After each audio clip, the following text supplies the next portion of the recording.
मित्रों, काम और क्रोध ऐसी दो चीजें हैं जिस पर हमेशा नियंत्रण रखना चाहिए, नहीं तो इसके उत्पन्न होने से कई तरह की बुराइयां जन्म ले सकती हैं।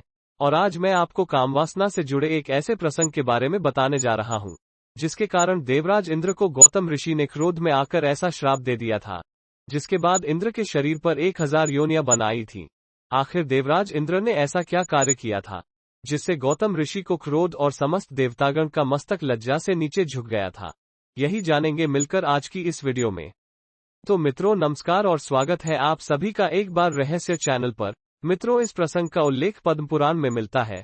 पद्म पुराण में वर्णित एक कथा के अनुसार देवराज इंद्र स्वर्ग में अप्सराओं के बीच रहने के बाद भी हमेशा कामवासना से घिरे रहे थे। एक दिन वो धरती पर विचरण कर रहे थे।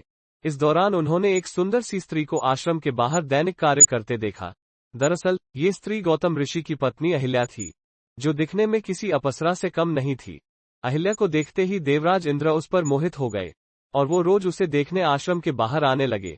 कुछ ही दिनों में देवराज इंद्र के मन में अहिल्या के प्रति काम वासना जाग गई और वो उसे किसी भी हाल में पाने के बारे में सोचने लगे। अब क्योंकि अहिल्या पहले से ही गौतम ऋषि की अर्धांगिनी थी, तो इंद्र उससे विवाह भी नहीं कर सकते थे। ऐसे में उन्होंने अहिल्या को अपना बनाने के लिए एक छल के बारे में सोचा।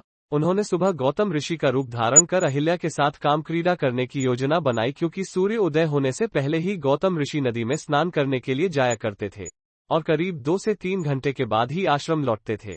अपनी योजना को पूरा करने के लिए इंद्र आधी रात से ही कुटिया के बाहर छिपकर ऋषि के जाने की प्रतीक्षा करने लगे। इस दौरान इंद्र की कामेच्छा उन पर इतनी हावी हो गई कि उन्हें एक और योजना सूझी। उन्होंने अपनी माया से ऐसा वातावरण बना दिया जिसे देखकर ऐसा प्रतीत हुआ था कि सुबह हो गई है। ये देखकर गौतम ऋषि कुटिया से बाहर चले गए। गौतम ऋषि के जाने के कुछ समय बाद इंद्र ने गौतम ऋषि का वेश धारण किया और कुटिया में प्रवेश किया। उन्होंने आते ही अहिल्या से प्रणय निवेदन किया।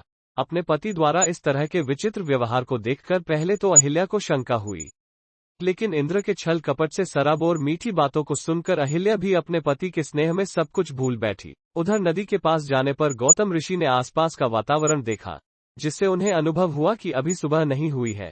गौतम ऋषि को ये समझने में ज्यादा समय नहीं लगा कि कुछ अनहोनी होने वाली है। इस भय से वो जल्दी से आश्रम पहुंच गए, जहां उन्होंने अपने वेश में किसी और पुरुष को अहिल्या के साथ रति क्रियाएं करते देखा। ये देखते ही गौतम ऋषि क्रोध से व्याकुल हो उठे। वहीं दूसरी ओर उनकी पत्नी ने जब अपने पति को अपने सामने खड़ा पाया तो उन्हें सारी बात समझ में आ गई। अनजाने में किए गए अपराध को सोचकर उनका चेहरा पीला पड़ गया। इंद्र भी भयभीत हो गए।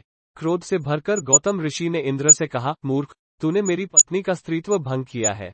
उसकी योनि को पाने की इच्छा मात्र के लिए तूने इतना बड़ा अपराध कर दिया।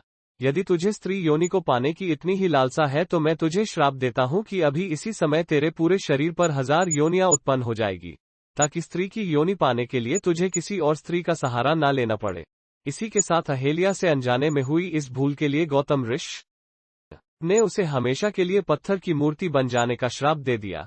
कुछ ही पलों में श्राप का प्रभाव इंद्र के शरीर पर दिखने लगा और उनके पूरे शरीर पर स्त्री योनियां निकल आईं। ये देखकर इंद्र शर्मिंदा महसूस करने लगे। उन्होंने हाथ जोड़कर गौतम ऋषि से श्राप मुक्ति की प्रार्थना की। ऋषि ने इंद्र पर दया करते हुए 1000 योनियों को 1000 आंखों में बदल दिया।